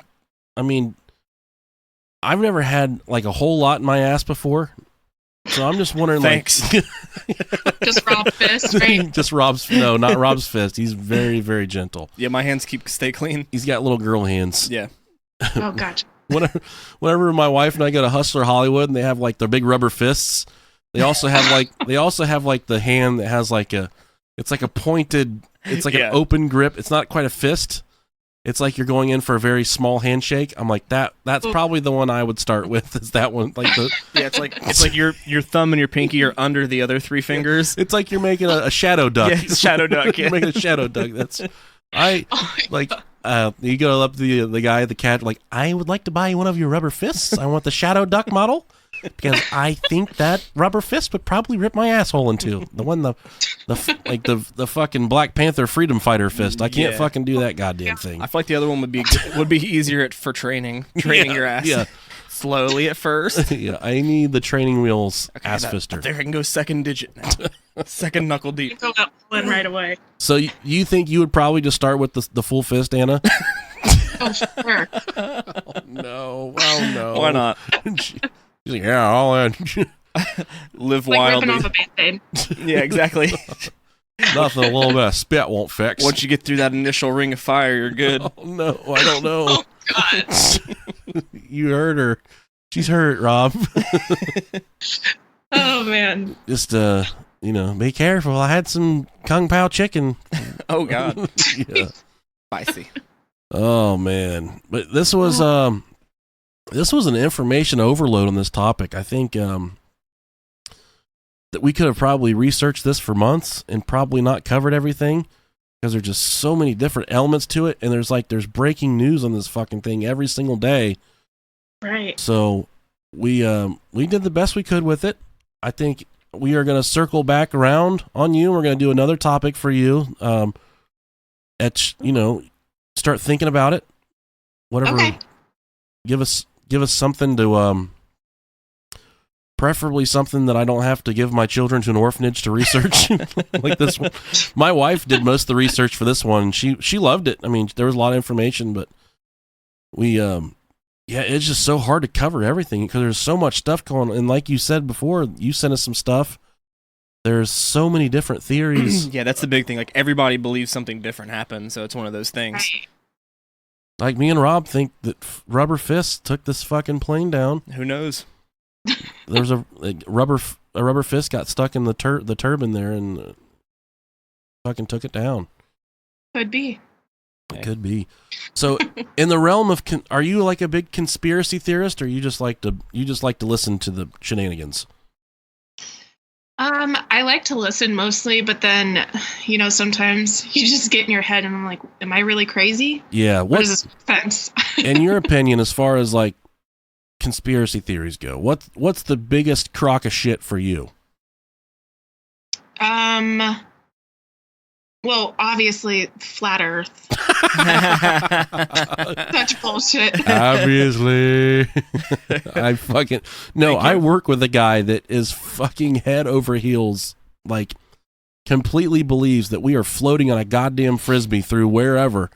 He's like, it ain't space, bro. It ain't space. And they can get jobs. Yeah, no, it's a good job too. There's that one meme where it's like the flat Earth people are like, the Flat Earth Society has members all around the world, and somebody commented and was like, think about what you just said. Yeah. Oh man. That's perfect. I mean, that one's a softball. Are there any other ones that people kind of subscribe to that you're just like, man, that's fucking bullshit? He said it's a softball. I know someone who legitimately thinks that John Benet Ramsey grew up to be Katy Perry. Yeah. We talked about that. We've talked about that a little bit. There are some facial was my similarities. favorite episode too. I mean, obviously, if you break it down in the comparisons, Katy Perry has a lot nicer tits than John Benet Ramsey. Oh shit! 100%. Oh no! Oh man. They do share a lot of similar facial features, but they do. But there's not a fucking chance of that shit. Yeah, their birth brother years for sure. Yeah, definitely. That's a good one, Anna. That is a very good one. For me, it's chemtrails. I've got nothing for chemtrails, man. Yeah, they I don't do honestly anything for me. know a lot about those. You know a lot about those? She doesn't. No, I honestly don't. Yeah, it's just a plane dropping off the shit and piss out the back of it. It's it's nothing. It's just it's a chemical reaction of a plane being in the air, like being in a different like so far up in the atmosphere. Right. Yeah. And it's not, they're dumping fluoride on our heads. No, asshole, they're putting the fluoride in the water. Yeah. There's also a lot of people that think that dinosaurs never existed. Really? Yeah. God damn. Yeah, I worked with someone, or my wife worked with somebody who's he's really religious. Okay, that's enough for me. He goes into to say that you ain't seen Jesus riding a brontosaurus, have you? No, you ain't. That every dinosaur remain that's been found was actually man-made, and we put it there just so we could try to disprove. Yeah, it's a load of shit. If you Google dinosaurs in the Bible, you can find places where the Bible they think there's writings about dinosaurs in the Bible. Yeah. Really? Yes. I'm not making that. Usually Nickalicious likes to make up stupid shit, but I did not make that up. You can look that up. Yeah, you gotta be careful. You do have to be careful. You never know. Yeah. People are crazy. People are cray-cray. They're crazy. Yeah. But conspiracies are so much fun. They are so much fun. And I think that the people that really get into conspiracy theories, they're way more susceptible to believe the crazy ones as well. I like learning and reading about them, but I'm not necessarily like, They're the person on Facebook that's like, fill out this card for a free $200 Kroger gift card. And you're like, Gonna give me a gift card today, boy. Gonna go up there and buy some. We're gonna buy some lube and some croissants and donuts. We're gonna buy some docents and get some Pillsbury, some spaghetti sauce. They share the articles based off the topic and not the actual article itself. Right. It's fucking awesome. Now listen to this. I used to work with a guy. He was an older gentleman. He was about 70. He completely believed that the fucking red Chinese were trying to take over America, and their means of taking over America, they design all of our fucking shoes. Okay, I'm sorry, they don't design our shoes. They manufacture all of our shoes, and minute by minute and hour by hour, China, they are making our shoes smaller and smaller in an effort to cripple the entire American public. I'm fucking shit you not, okay? What? By the second, they are making our shoes smaller and smaller in an effort to cripple the entire country. That's so good. Because you see how they used to bind their feet? Yeah. They're trying to do the same thing to us, to cripple it, to render us into a fucking potatoes so they can take over our country. We practically are potatoes, though. And I said, James, why don't you just try the fucking shoe on before you buy it and see if the goddamn thing fits? Buy a half size up if it's too tight. No, I'm 70 years old. I don't have to try my shoes on no more. I said, James, if the red Chinese are trying to take us down by shrinking the shoes, buy a bigger size, you gotta fight back, bro. I've been buying size 9 Red Wings for 40 years. I'm not changing. Oh, God. And I had to work with this fucking guy every single day for my entire fucking career there, just about. And listen to this. Entertaining. Oh, I ate up. You know me. I ate up every second of it. I'm like, I would get in the truck and he'd be like, how you doing today? I'm like, God, my fucking feet are killing me. I can't figure out why.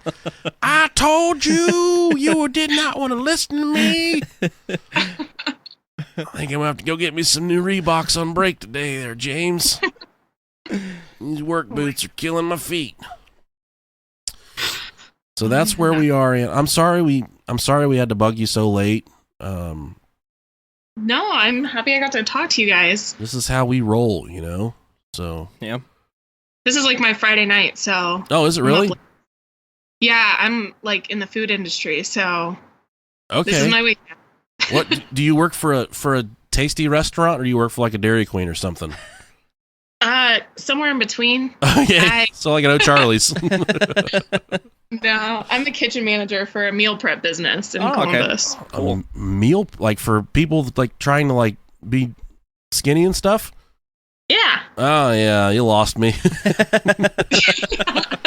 Yeah, my wife, she wants to start the keto diet, but I'm like, That was actually my first job at Ohio State. I worked for one of the top keto researchers in the world. Wow. I might have to hit you up for some guidelines because I'm having a hard time trying to gather all this shit by myself. All I know is you can eat a lot of bacon. Yeah. Yeah, you can. Yeah, you can. Great. Yeah. Sign me up. Like if I went to prison, some guys would try and smuggle in a knife or a cell phone. Me, I'm like, that guy's got a pound of fucking bacon in his ass. I ain't going nowhere without my bacon, bro. Don't judge me. Don't judge me. They call me old bacon butt. Bacon. Oh, no. Call me pork hole. Call me pork hole. Pork chop Rob. They call me ham boner. Oh, God. All right, Anna, we're gonna wrap this up. We're gonna render this piece of shit and send it off into the interwebs so you can be famous on iTunes tomorrow. It's gonna remain there forever until we get shut down like Alex Jones. Yeah, until he was a special guest on this week's episode. Oh, I'm sure. Alex Jones has turned the frickin' frogs gay. Yeah. I didn't even know about him until I started listening to conspiracy podcasts. Of course. It's kind of hand. He's a character. I love that guy. Yeah. Thanks for being awesome, Anna. Thanks for your tremendous support. We really do appreciate everything you do for us, and we are looking forward to covering another topic for you of your choice. So think about it. Let us know. Make it sexy. Make it sexy. Yeah, I'm still waiting on the video of you guys experimenting in high school. Well, we're trying to figure out how to get the VHS flopped over to DVD for you. We're trying to go ultra high def 4K. But if you do get a video and the high school versions of us look like the 30-year-old versions of us, don't be alarmed. Disregard. That is not a current video. Gotcha. All right. Thank you so much, and Thank you. we'll talk to you soon. All right. Thanks, guys. Yep. Bye. Bye.